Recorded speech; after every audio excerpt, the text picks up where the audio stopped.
pod Storžičem so vetrovnih dni sicer vajeni, a takšnih sunkov, kot so jih udarili po noči, večina ne pomni. Po noči nisi mogel ostati, ali pa ko si prišel za veter, je ven, te je odpihnilo enostavno čisto, tako da tole je v redu, no, bomo rekli tako, pogojno, ne. Gospod Franci je od jutra pospravljal ostanke okoli hiše in opazoval streho. Podobni prizori na večini hiš v tej gorenjski vasici. Veliko dela, vsakič, ko smo nekaj zaključili, smo nekaj kaj na nov začeli. Čez dan veter ni ponehal, kar je oteževalo delo gasilcem. Zdaj tako imamo kaj, kot je veter.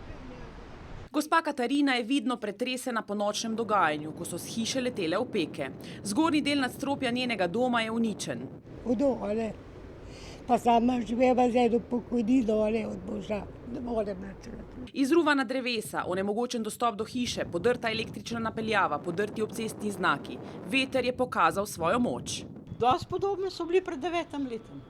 Dosti podoben, ampak zdaj mora biti za par moči manj. Tako Štefetova, ki v Trsteniku živita od rojstva. Danes sta ostala brez stare hiše, ki sta jo uporabljala za shranjevanje kmetijskih strojev.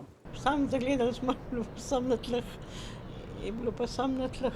Nekoliko bolje so jo odnesli pod vršaki Karavank v Žirovnici, kjer bodo krajani imeli kar nekaj dela z odpravljanjem posledic in popravljanjem streh. Veter ni prizanesel niti predelom okoli Lesc in Jesenic. Na avtocesti opozorila o močnih sunkih vetra niso bila odveč. Ves dan so bili na terenu tudi novogoriški gasilci. Smo imeli 12 posredovanj.